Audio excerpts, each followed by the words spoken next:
Клиниката за токсикологија станува се потоксична. Фрчат разрешувања, обвинувања, клевети и тужби помеѓу министерот за здравство и медицинскиот персонал на клиниката. Доктор Нико Беќаровски ќе го тужи министерот за здравство Илир Демири доколку за 24 часа не добие јавно извинување. Смета дека обвинувањата од страна на Министерството за здравство дека наводно ги навредувал вработените по национална основа се неосновани и лажни.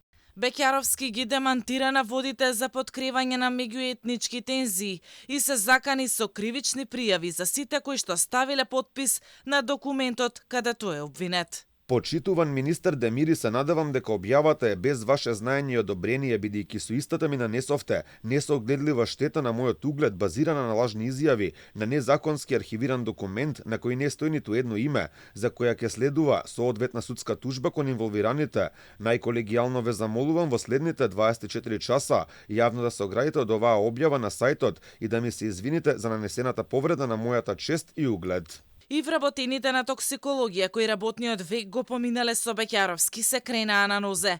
Тие застанаа во одбрана на докторот. Доктор Беќаровски е врвен професионалец кој повеќе од 10 години работи ургентна медицина и спасува човечки животи без разлика на етничката припадност и припадност на политички партии.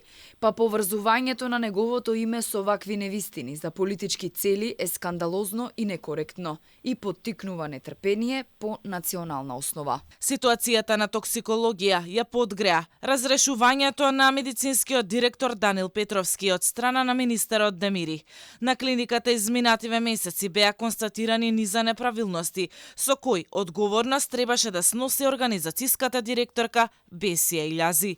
Поради незиниот подпис, клиниката не е осигурана, а неодамна имаше и поплава.